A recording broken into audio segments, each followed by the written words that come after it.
ओम नमः शिवाय। हर हर महादेव। प्यारे भक्तों, आज आप सभी सुनेंगे शुक्र प्रदोष की व्रत कथा। भक्तों, प्रदोष व्रत हर महीने की त्रयोदशी तिथि को रखा जाता है। यदि यह व्रत शुक्रवार को पड़े तो इसे शुक्र प्रदोष कहते हैं। इस दिन भगवान शिव और माँ पार्वती की विशेष पूजा की जाती है। इस व्रत को करने और कथा सुनने से जीवन के संकट दूर होते हैं और समस्त मनोकामनाएं पूरी होती है और सौभाग्य की प्राप्ति होती है। यह व्रत वैवाहिक जीवन में सुख और दाम्पत्य जीवन की मधुरता के लिए रखा जाता है। अविवाहित कन्याएं इस व्रत को अच्छे पति की प्राप्ति के लिए करती है। विवाहित महिलाएं अपने पति की लंबी आयु और सुखी दाम्पत्य जीवन के लिए यह व्रत करती है। जो लोग जीवन में धन, सौंदर्य, समृद्धि और वैवाहिक सुख की कामना रखते हैं, उन्हें यह व्रत अवश्य करना चाहिए।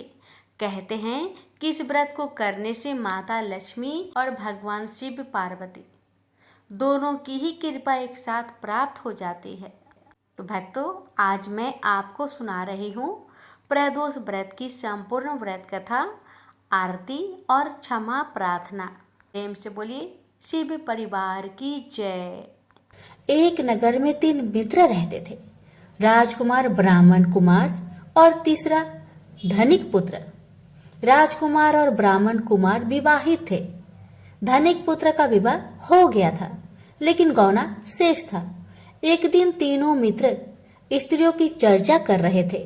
ब्राह्मण कुमार ने स्त्रियों की प्रशंसा करते हुए कहा, नारीहीन घर भूतों का डेरा होता है। धनिक पुत्र ने यह सुना तो तुरंत ही उसने अपनी पत्नी को लाने का निश्चय कर लिया। तब धनिक पुत्र के माता पिता ने समझाया कि अभी शुक्र देवता डूबे हुए हैं, ऐसे में बहू बेटियों को उनके घर से विदा करवा लाना शुभ नहीं माना जाता। लेकिन धनिक पुत्र ने एक नहीं सुनी और ससुराल पहुंच गया। ससुराल में भी उसे मनाने की कोशिश की गई, लेकिन वो जीत पर अड़ा रहा और कन्या के माता पिता को उनकी विदाई करनी पड़ी। विदाई के बाद पति पत्नी शहर से निकले ही थे कि बैलगाड़ी का पहिया निकल गया और बैल की टांग टूट गई। दोनों को चोट लगी, लेकिन फिर भी वो चलते रहे। कुछ दूर जाने पर उनका पाला डाकुओं से पड़ा, जो उनका धन लूट ले गए। दोनों घर पहुंचे, वह धनिक पुत्र को सांप ने डस लिया। उसके पिता ने वैद्य को बुलाया तो वैद्य ने बताया कि वो 3 दिन में मर जाएगा। जब ब्राह्मण कुमार को यह खबर मिली तो वो धनिक पुत्र के घर पहुंचा और उसके माता पिता को शुक्र प्रदोष व्रत करने की सलाह दी और कहा कि इसे पत्नी सहित वापस ससुराल भेज दो। धनिक ने ब्राह्मण कुमार की बात मानी और ससुराल पहुंच गया, जहां उसकी हालत ठीक होती गई। यानी शुक्र प्रदोष महात्म्य से सभी घोर कष्ट दूर हो गए। इस दिन कथा सुने अथवा सुनाए तथा कथा समाप्ति के बाद हवन सामग्री मिलाकर 11 या 21 या 108 बार ओम ह्रीं क्लीं नमः शिवाय स्वाहा मंत्र से आहुति दे। उसके बाद शिव जी की आरती तथा प्रसाद वितरित करे। उसके बाद भोजन करे। कहा जाता है कि शुक्रवार को प्रदोष व्रत सौभाग्य और दाम्पत्य जीवन में सुख समृद्धि भर देता है। यही कारण है कि आज के प्रदोष व्रत का काफी खास माना जा रहा है। शुक्रवार के दिन पड़ने वाले इस प्रदोष से सुख समृद्धि मिलती है। प्रेम से बोलिए उमापति शंकर भगवान की जय। स्कंद पुराण में वर्णित एक कथा के अनुसार प्राचीन काल में एक विधवा ब्राह्मणी अपने पुत्र को लेकर भिक्षा लेने जाती थी और संध्या को लौटती थी। एक दिन जब वह भिक्षा लेकर लौट रही थी तो उसे नदी किनारे एक सुंदर बालक दिखाई दिया, जो विदर्भ देश का राजकुमार घर में गुप्त था। शत्रुओं ने उसके पिता को मारकर उसका राज्य हड़प लिया था। उसकी माता की भी मृत्यु अकाल हुई थी। ब्राह्मणी को उस बालक को देखकर बहुत दया आई और उसने उस बालक को अपना लिया और उसका पालन पोषण किया। कुछ समय पश्चात ब्राह्मणी दोनों बालक के साथ देवयोग से देव मंदिर में गई। वहां उनकी भेंट ऋषि सांडल्य से हुई। ऋषि सांडल्य ने ब्राह्मणी को बताया कि जो बालक उन्हें मिला है वह विदर्भ देश का राजा का पुत्र है, जो युद्ध में मारे गए थे और उनकी माता को ग्रह ने अपना भोजन बना लिया था। ऋषि सांडल्य ने ब्राह्मणी को प्रदोष व्रत करने की सलाह दी। ऋषि आज्ञा से दोनों बालकों ने भी प्रदोष व्रत करना शुरू कर दिया। एक दिन दोनों बालक वन में घूम रहे थे, तभी उन्हें कुछ गंधर्व कन्याएं नजर आई। ब्राह्मण बालक तो घर लौट आया, किंतु राजकुमार धर्मगुप्त आंसुमती नाम की गंधर्व कन्या से बात करने लगे। गंधर्व कन्या और राजकुमार एक दूसरे पर मोहित हो गए। कन्या ने विवाह हेतु राजकुमार को अपने पिता से मिलवाने के लिए बुलवाया। दूसरे दिन जब वह पुनः गंधर्व कन्या से मिलने आया तो गंधर्व कन्या के पिता ने बताया कि वह विदर्भ देश का राजकुमार है। भगवान शिव की आज्ञा से गंधर्व राज ने अपनी पुत्री का विवाह राजकुमार धर्मगुप्त से करवाया। इसके बाद राजकुमार धर्मगुप्त ने गंधर्व सेना की सहायता से विदर्भ देश पर पुनः आधिपत्य प्राप्त किया। यह सब ब्राह्मणी और राजकुमार धर्मगुप्त के प्रदोष व्रत करने का फल था।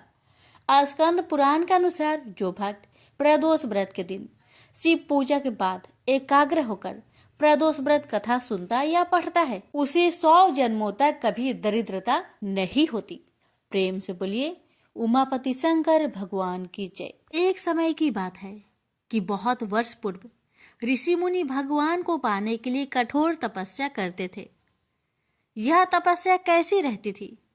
एक पांव पर खड़े होकर नमस्कार की मुद्रा में भगवान का नाम जप करना, पानी में नमस्कार की मुद्रा में खड़े रहकर अखंड भगवान का नाम जप करना, हिमालय जैसे पर्वत पर जाकर अंत ठंड में एक ही जगह अनेक वर्ष तक बैठकर नाम जप करना, इस प्रकार तपस्या की जाती थी।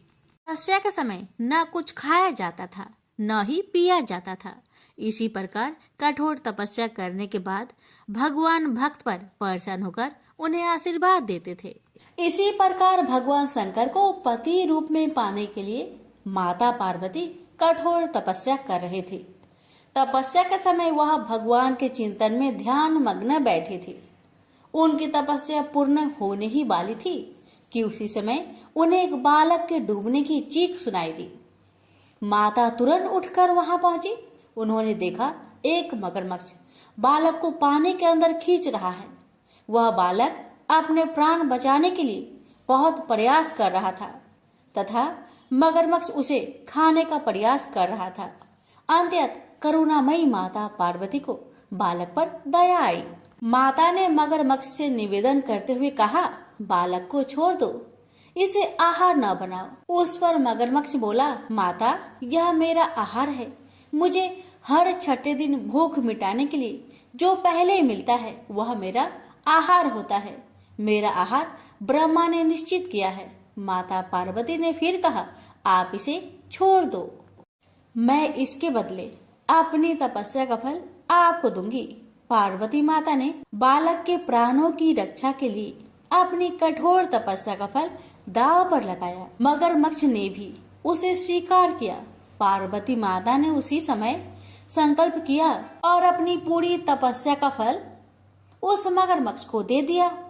मगरमच्छ को माता के तपस्या का फल प्राप्त होने के कारण वह सूर्य के जैसे चमक उठा।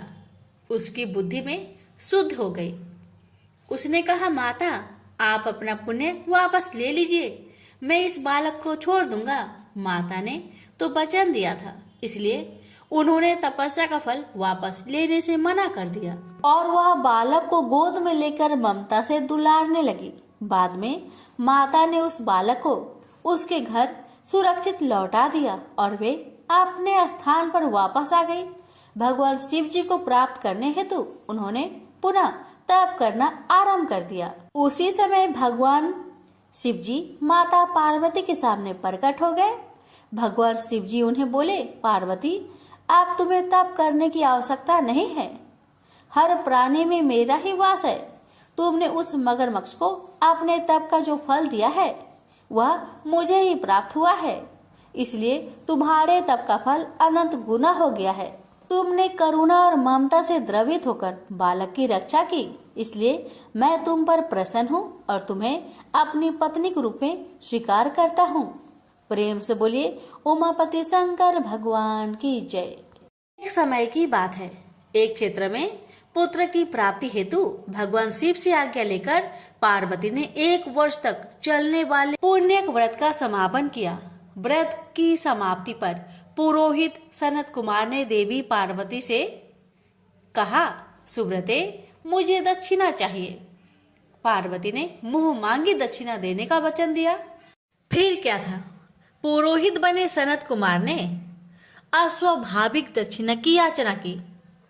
देवी, इस व्रत में दक्षिणा स्वरूप मुझे अपने पति को दीजिए। यह सुनते ही देवी पार्वती पर जैसे वज्रपात हुआ। वो व्याकुल होकर विलाप करती हुई मूर्छित हो गई। पार्वती को मूर्छित देखकर ब्रह्मा, विष्णु और मुनियों को हंसी आ गई। उन्होंने पार्वती को समझाने के लिए भगवान शिव को भेजा। पार्वती की मूर्छा टूटने पर शिव ने उन्हें समझाया, हे देवी, देव कार्य, पितृ कार्य या नित्य नैमित्तिक जो भी कार्य दक्षिणा से रहित होता है निष्फल हो जाता है। उस कर्म से दाता कालसूत्र नामक नगर में गिरता है। इसके बाद वह दीन होकर शत्रुओं से पीड़ित होता है। ब्राह्मण को संकल्प की हुई दक्षिणा उस समय न देने से वह बढ़कर कई गुना हो जाती है। भगवान विष्णु और ब्रह्मा ने पार्वती से धर्म रक्षा के लिए अनुरोध किया। धर्म ने भी समझाया, देवताओं ने भी कहा, मुनियों ने भी दक्षिणा देने की प्रेरणा दी। फिर भी पार्वती चुप रही। तब सनत कुमार ने कहा, हे शिवे, या तो आप मुझे दक्षिणा में अपने पति को प्रदान कीजिए या अपने दीर्घकालीन कठोर तप का फल भी त्याग दीजिए। इस महान कर्म की दक्षिणा न मिलने पर मैं इस दुर्लभ कठोर व्रत का फल ही नहीं, आपके समस्त कर्मों का फल भी प्राप्त कर लूंगा। उद्गन होकर पार्वती ने कहा, पति से वंचित हो जाने वाले कर्म से क्या लाभ? दक्षिणा देने तथा धर्म और पुत्र की प्राप्ति से मेरा क्या हित होगा? पृथ्वी देवी की उपेक्षा कर वृक्ष की पूजा करने से क्या प्राप्त हो सकेगा? साध्वी स्त्रियों के लिए पति 100 पुत्र के समान होता है। ऐसी स्थिति में यदि व्रत में अपने पति को ही दक्षिणा दे दी जाए तो पुत्र से क्या लाभ? यह सत्य है कि पुत्र पति का ही अंश होता है, लेकिन उसका एकमात्र मूल तो पति ही होता है। मूल धन के नष्ट होने पर समस्त व्यापार ही विनष्ट हो जाता है। उसी समय आकाश में देवताओं और ऋषियों ने एक रत्न निर्मित रथ देखा जो पार्षदों से घिरा हुआ था। उस रथ से श्री नारायण उतरकर देवताओं के सम्मुख उपस्थित हुए। उन श्री नारायण को ब्रह्मा, विष्णु और शिव ने रत्न सिंहासन पर बैठाकर उन्हें प्रणाम किया और हाथ जोड़कर गदगद कंठ से स्तुति की। वहां का सारा वृत्तांत जानकर श्री नारायण ने कहा, शिव प्रिया पार्वती का यह व्रत लोक शिक्षा के लिए है, अपने लिए नहीं, क्योंकि ये तो स्वयं समस्त व्रतों एवं तपस्याओं का फल प्रदान करने वाली है। इनकी माया से ही चराचर जगत मोहित है। फिर उन्होंने पार्वती को संबोधित कर कहा, हे शिवे, इस समय तुम महादेव जी को दक्षिणा में देकर अपना व्रत पूर्ण कर लो। फिर समुचित मूल्य देकर अपने जीवन धन को वापस ले आना। गौओं की भांति शिव भी विष्णु के शरीर में ही है, अतः तुम ब्राह्मण और गो मूल्य प्रदान कर अपने पति को लौटा लेना। यह कहकर वे अंतर ध्यान हो गए। तब पार्वती प्रसन्न मन से अपने प्राण सर्वस्व को दक्षिणा में देने के लिए तैयार हो गई। उन्होंने हवन की पूर्ण आहुति की और अपने जीवन नाथ शिव को दक्षिणा रूप में दे दिया। इसके बाद उन्होंने पुरोहित सनत कुमार से निवेदन किया, हे ब्रिब्बर, गौ का मूल्य मेरे पति के बराबर है। मैं आपको अत्यंत सुंदर 1 लाख गौ प्रदान करूंगी। इसके बदले में आप मेरे जीवन सर्वस्व को लौटा दीजिए। प्राणनाथ के मिल जाने पर मैं पुनः ब्राह्मणों को विपुल दक्षिणाएं प्रदान करूंगी। तब सनत कुमार ने पार्वती से कहा, हे देवी, मैं ब्राह्मण हूँ, मैं 1 लाख गौ लेकर क्या करूंगा? इस दुर्लभ रत्न के सामने 1,00,000 गौ की क्या तुलना है। मैं इन्हें साथ लेकर त्रिलोक में भ्रमण करूंगा। उस समय समस्त बालक उन्हें देखकर प्रसन्नता पूर्वक ताली बजा बजाकर अट्ठास करेंगे। कहने के साथ ही सनत कुमार ने भगवान शिव को अपने पास बैठा लिया। यह सुनकर पार्वती जलहीन मछली की भांति छटपटाने लगी। उन्होंने मन ही मन सोचा, कैसा दुर्भाग्य है मेरा कि मुझे ना तो अब इस देव का दर्शन ही हुआ और ना ही व्रत का फल प्राप्त हो सका। आधीर होकर वे अपने प्राण त्यागने के लिए प्रस्तुत हो गई। अकस्मात उसी समय आकाश में तेज समूह प्रकट हुआ। उस तेज समूह को देखकर पार्वती ने उससे अपने ऊपर दया करने को कहा और उस महान तेजो राशि के मध्य विश्व मोहन श्री कृष्ण स्वरूप का दर्शन किया। ऐसे भुवन मोहन अनूप रूप को देखकर भगवती पार्वती उसी के सदृश पुत्र की कामना करने लगी और उसी क्षण उन्हें वह वर भी प्राप्त हो गया। तदंतर वह तेज वही तिरोहत हो गया। तब देवताओं ने ब्रह्मा पुत्र सनत कुमार को समझाया। सनत कुमार ने दिगंबर शिव को उनकी प्राणेश्वरी पार्वती को लौटा दिया। तो प्रेम से बोलिए उमापति शंकर भगवान की जय। श्री शिव महापुराण की कथा। समुद्र के निकटवर्ती प्रदेश में एक बास्कल नामक ग्राम है, जहाँ वैदिक धर्म से विमुख महापापी द्विज निवास करते हैं। वे सब के सब बड़े दुष्ट हैं। उनका मन दूषित विषय भोगों में ही लगा रहता है। वे ना तो देवताओं पर विश्वास करते हैं न भाग्य पर। वे सभी कुटिल वृत्ति वाले हैं। किसानी करते और भांति भांति के घातक अस्त्र शस्त्र रखते हैं। वे पर स्त्री गमन करने वाले और खल है। ज्ञान वैराग्य तथा सद्धर्म को बिल्कुल नहीं जानते हैं। वे सभी पशु बुद्धि वाले हैं और सदा दूषित बातों को सुनने में संलग्न रहते हैं। यहाँ के द्विज ऐसे हो, वहाँ के अन्य वर्णों के विषय में क्या कहा जाए। अन्य वर्णों के लोग भी उन्हीं की भांति कुत्सित विचार रखने वाले, स्वधर्म विमुख एवं खल है। वे सदा कुकर्म में लगे रहते और नित्य विषय भोगों में ही डूबे रहते हैं। वहाँ की सब स्त्रियां भी कुटिल स्वभाव की, स्वेच्छाचारिणी, पापासक्त, कुत्सित विचार वाली और वैभवचारिणी है। वे सद व्यवहार तथा सदाचार से सर्वथा शून्य है।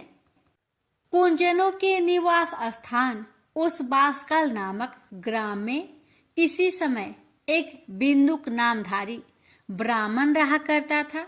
वह बड़ा अधम था। वह दुरात्मा और महापापी था। यद्यपि उसकी स्त्री बड़ी सुंदर थी, तो भी वह कुमार्ग पर ही चलता था। काम वासना से कुलसित चित वह वैश्यगामी था। उसकी पत्नी का नाम चंचूला था। वह सदा उत्तम धर्म के पालन में लगी रहती थी, तो भी उसे छोड़कर वह दुष्ट ब्राह्मण कामासक्त होकर वैश्यगामी हो गया था। इस तरह कुकर्म में लगे हुए उस बिंदु की बहुत वर्ष व्यतीत हो गए। उसकी स्त्री चंचुला काम से पीड़ित होने पर भी स्वधर्म नाश के भय से कलेश सहकर भी दीर्घ काल तक धर्म से भ्रष्ट नहीं हुई, परंतु दुराचारी पति के आचरण से प्रभावित होने के कारण काम पीड़ित हो आगे चलकर वह स्त्री भी दुराचारणी हो गई। भ्रष्ट चरित्र वाली वह कुमार्गिनी अपने पति की दृष्टि बचाकर रात्रि में चोरी छिपे अन्य पापी जार पुरुष के साथ रमन करने लगी। एक बार उस ब्राह्मण ने अपनी उस दुराचारणी पत्नी चंचूला को कामासक्त हो पर पुरुष के साथ रात्रि में संगर्गत देख लिया। उस दुष्ट तथा दुराचार में आसक्त मन वाली पत्नी को रात में पर पुरुष के साथ व्यभिचारत देखकर वह क्रोध पूर्वक वेग से दौड़ा। उस दुष्ट बिंदु को घर में आया जानकर वह कपटी व्यभिचारी तेजी से भाग गया। तब वह दुष्ट आत्मा बिंदुक अपनी पत्नी को पकड़कर उसे डांटता हुआ मुक्कों से बार बार पीटने लगा। वह व्यभिचारिणी दुष्टा नारी चंचुला पीटी जाने पर कुपित होकर निर्भयता पूर्वक अपने दुष्ट पति बिंदुक से कहने लगी, मुझे पति परायणा युवती पत्नी को छोड़कर आप कुबुद्धि बस प्रतिदिन वैश्य के साथ इच्छा अनुसार रमन करते हैं। आप ही बताए कि रूपवती तथा कामासक्त चित्त वाली मुझ युवती की पति संग सर्ग के बिना क्या गति होती होगी। मैं अत्यंत सुंदर हूँ तथा नव यौवन से उन्मत्त हूँ। आपके साथ संग्रह के बिना व्यथित चित्त वाली मैं कामजन्य दुख को कैसे सह सकती हूँ। उस स्त्री के इस प्रकार कहने पर वह मूर्ख बुद्धि, मूर्ख ब्राह्मण धम, स्वधर्म विमुख दुष्ट पापी बिंदु कहने लगा, काम से व्याकुल चित होकर तुमने यह सत्य ही कहा है। हे प्रिय, तुम भय त्याग दो और मैं जो तुमसे हित की बात कहता हूँ उसे सुनो। तुम निर्भय होकर नित्य पर पुरुष के साथ संग सर्ग करो, उन्हें संतुष्ट करके उनसे धन खींचो। वह सारा धन वैश्य के प्रति आसक्त मन वाले मुझको दे दिया करो। इससे तुम्हारा और मेरा दोनों का ही स्वार्थ सिद्ध हो जाएगा। पति का यह वचन सुनकर उसकी पत्नी चंचुला प्रसन्न होकर उसकी कही बात मान ली। उन दोनों दुराचारी पति पत्नी ने इस प्रकार समझौता कर लिया तथा वे दोनों निर्भय चित्त से कुकर्म में लीन हो गए। इस तरह दुराचार में डूबे हुए उन मूढ़ चित्त वाले पति पत्नी का बहुत सा समय व्यर्थ बीत गया। तदंतर क्षुद्र जातीय वैश्य का पति बना हुआ वह दूषित बुद्धि वाला दुष्ट ब्राह्मण बिंदुक समय अनुसार मृत्यु को प्राप्त हो नरक में जा पड़ा। बहुत दिनों तक नरक के दुख को भोग कर वह मूर्ख बुद्धि पापी विंध्या पर्वत पर भयंकर पिचास हुआ। इधर उस दुराचारी पति बिंदु के पति मर जाने पर वह मूढ़ हृदय चंचला बहुत समय तक पुत्र के साथ अपने घर में ही रही। इस प्रकार प्रेम पूर्वक कामासक्त होकर जारों के साथ विहार करती हुई उस चंचुला नामक स्त्री कुछ यौवन समय के साथ ढलने लगा। एक दिन देव योग से किसी पुण्य वर्ग के आने पर वह स्त्री भाई बंधुओं के साथ गोकर्ण क्षेत्र में गई। तीर्थ यात्रियों के संग से उसने भी उस समय जाकर किसी तीर्थ के जल में स्नान किया। फिर वह साधारणतया मेला देखने की दृष्टि से बंधु जनों के साथ यत्र तत्र घूमने लगी। घूमती घामती किसी देव मंदिर में उसने एक देवयज्ञ ब्राह्मण के मुख से भगवान शिव की परम पवित्र एवं मंगलकारिणी उत्तम पौराणिक कथा सुनी। कथावाचक ब्राह्मण कह रहे थे कि जो स्त्रियां पर पुरुषों के साथ व्यभिचार करती है वे मरने के बाद जब यमलोक में जाती है तब यमराज के दूत उनकी योनि में तपे हुए लोहे का परीख डालते हैं। पौराणिक ब्राह्मण के मुख से यह वैराग्य बढ़ाने वाली कथा सुनकर चंचुला भय से व्याकुल हो वहां कांपने लगी। जब कथा समाप्त हुआ और लोग वहां से बाहर चले गए तब वह भयभीत नारी एकांत में शिव पुराण की कथा बाँचने वाले उन ब्राह्मण से कहने लगी, हे ब्राह्मण, मैं अपने धर्म को नहीं जानती थी, इसलिए मेरे द्वारा बड़ा दुराचार हुआ है। स्वामीन, इसे सुनकर मेरे ऊपर अनुपम कृपा करके आप मेरा उद्धार कीजिए। हे प्रभु, मैंने मूर्ख बुद्धि के कारण घोर पाप किया है। मैंने कामंद होकर अपनी संपूर्ण युवा अवस्था व्यभिचार में बिताई है। आज वैराग्य रस से ओतप्रोत आपके इस प्रवचन को सुनकर मुझे बड़ा भय लग रहा है। मैं कांप उठी हूं और मुझे इस संसार से वैराग्य हो गया है। मुझ मूर्ख चीत वाली पापनी को धिक्कार है। मैं सर्वथा निंदकों के योग हूं। मैं कुत्सित विषयों में फंसी हुई हूं और अपने धर्म से विमुख हो गई हूं। थोड़े से सुख के लिए अपने हित का नाश करने वाले तथा भयंकर कष्ट देने वाले घोर पाप मैंने अनजाने में ही कर डाले हैं। न जाने किस किस घोर कष्टदायक दुर्गति से मुझे पड़ना पड़ेगा और वह कौन बुद्धिमान पुरुष कुमार्ग में मन लगाने वाले मुझ पापनी का साथ देगा। मृत्यु काल में उस भयंकर यमदूतों को मैं कैसे देखूंगी जब वे बलपूर्वक मेरे गले में फंदे डालकर मुझे बांधेंगे। तब मैं कैसे धीरज धारण कर सकूंगी। नरक में जब मेरे शरीर के टुकड़े टुकड़े किए जाएंगे उस समय विशेष दुख देने वाली उस महायातना को मैं कैसे सह सकूंगी। दुख और शोक से ग्रास्त होकर मैं दिन में सहज इंद्रिय व्यापार और रात्रि में नींद कैसे प्राप्त कर सकूंगी। हाय, मैं मर गई, मैं जल गई, मेरा हृदय विदीर्ण हो गया और मैं सब प्रकार से नष्ट हो गई, क्योंकि मैं हर तरह से पाप में ही डूबी रही हूं। हाय विधाता, मुझ पापिनी को आपने हठात ऐसी दुर्बुद्धि क्यों दे दी जो सभी प्रकार का सुख देने वाले स्वधर्म से दूर कर देती है। हे द्विज, सूल से विधा हुआ व्यक्ति ऊंचे पर्वत शिखर से गिरने पर जैसा घोर कष्ट पाता है उससे भी करोड़ गुना कष्ट मुझे है। सैकड़ों अश्वमेध करके अथवा सैकड़ों वर्षों तक गंगा स्नान करने पर भी मेरे घोर पाप की शुद्धि संभव नहीं दिखती। मैं क्या करूं, कहां जाऊं और किसका आश्रय लूं। मुझ नरक गामिनी की इस संसार में कौन रक्षा करेगा। हे ब्राह्मण, आप ही मेरे गुरु हैं, आप ही मेरे माता और आप ही मेरे पिता हैं।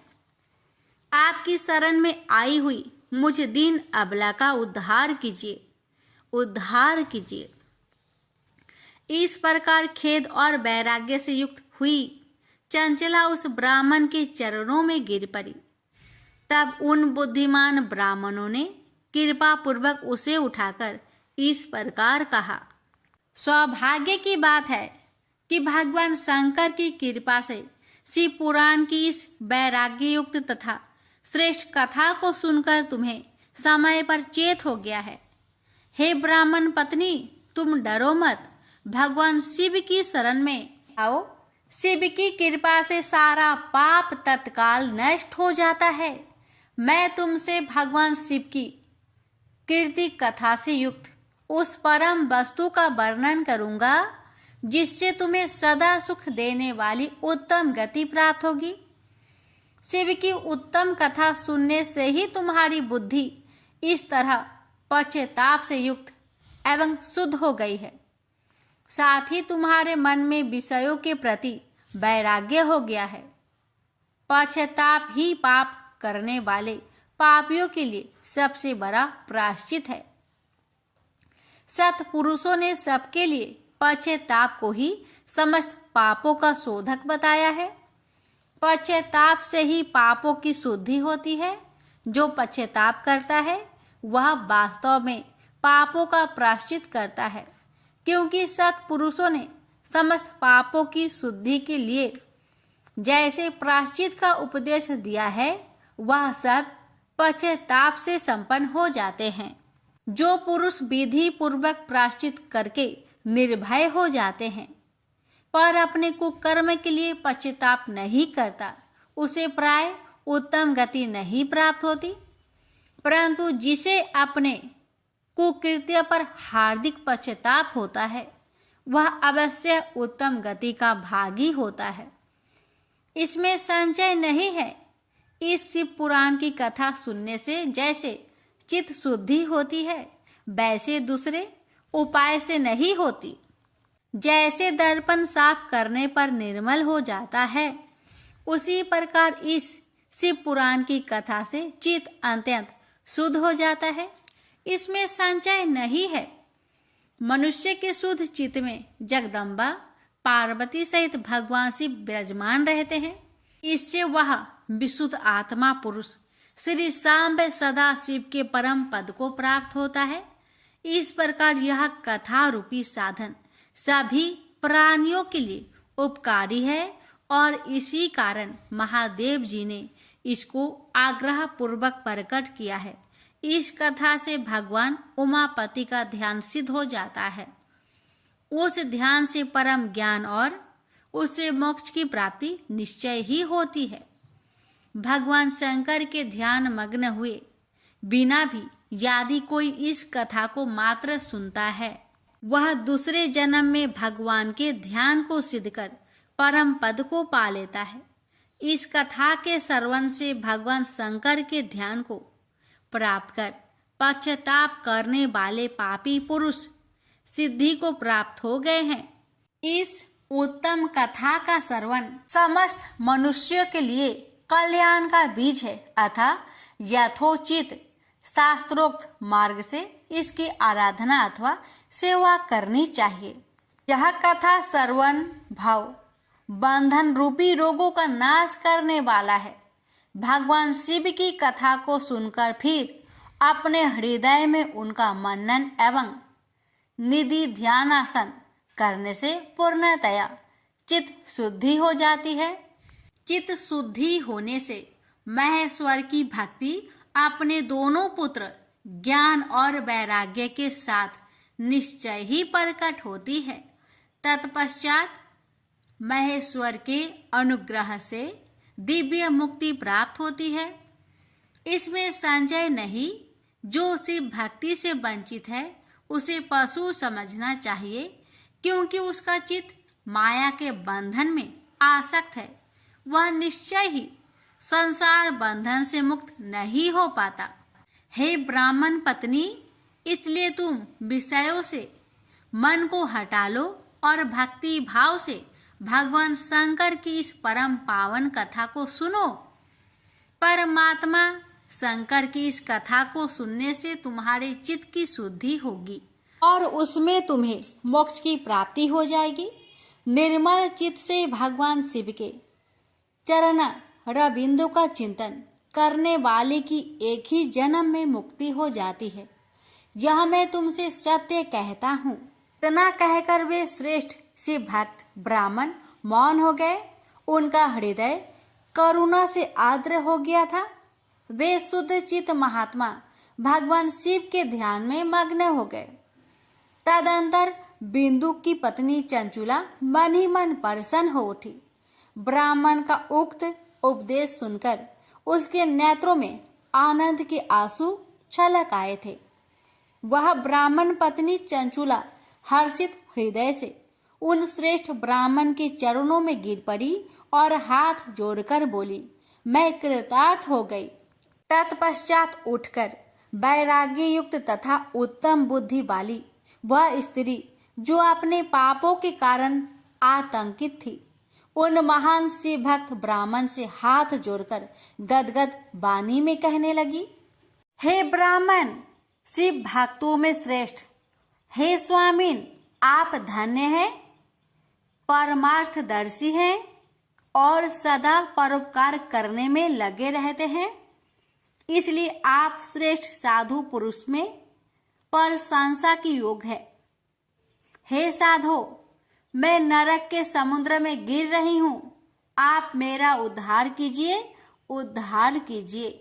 पौराणिक अर्थ तत्व से संपन्न जिस सुंदर सी पुराण की कथा को सुनकर मेरे मन में संपूर्ण विषय से वैराग्य उत्पन्न हो गया, उसी इस शिव पुराण को सुनने के लिए इस समय मेरे मन में बड़ी श्रद्धा हो रही है। ऐसा कहकर हाथ जोड़कर उनका अनुग्रह पाकर चंचूला उस शिव पुराण की कथा के सुनने की इच्छा मन में लिए उन ब्राह्मण देवता की सेवा में तत्पर हो वहां रहने लगी।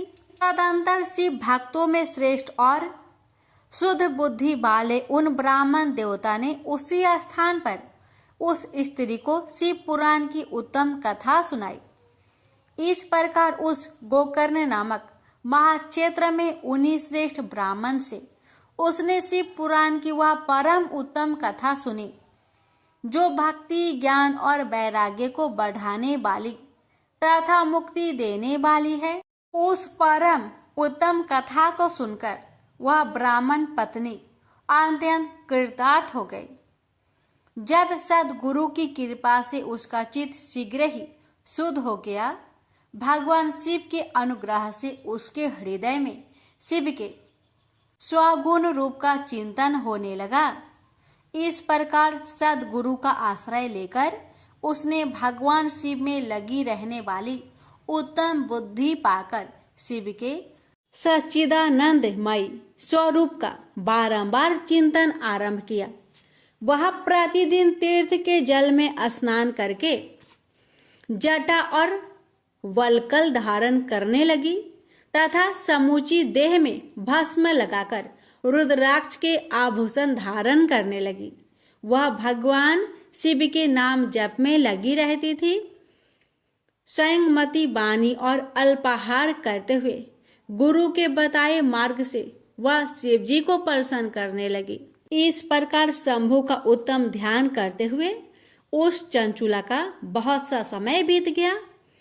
तत्पश्चात समय के पूर्ण होने पर भक्ति, ज्ञान और वैराग्य से युक्त हुई चंचुला ने अपने शरीर को बिना किसी कष्ट के त्याग दिया।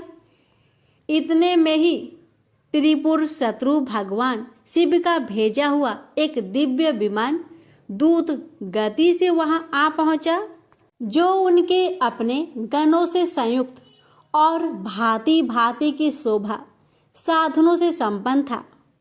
चंचुला उस विमान पर आरूढ़ हुई और भगवान शिव के श्रेष्ठ पार्षदों ने उसे तत्काल शिवपुरी में पहुंचा दिया। उसके सारा मल धुल गए थे। वह दिव्य रूप धारिणी दिव्यांगना हो गई थी। उसके दिव्य अवयव उसकी शोभा बढ़ाते थे। मस्तक पर अर्ध चंद्र का मुकुट धारण किए वह गौरांगी देवी शोभाशाली दिव्य आभूषणों से विभूषित थी। वहां पहुंचकर उसने त्रिनेत्रधारी महादेव जी को देखा। ब्रह्मा, विष्णु आदि देवता उन सनातन शिव की सेवा कर रहे थे। गणेश, भृंगी, नंदीश, वीरभद्रेश्वर आदि गण उत्तम भक्ति के साथ उनकी उपासना कर रहे थे। उनकी अंग कांति करोड़ों सूर्य के समान प्रकाशित हो रही थी।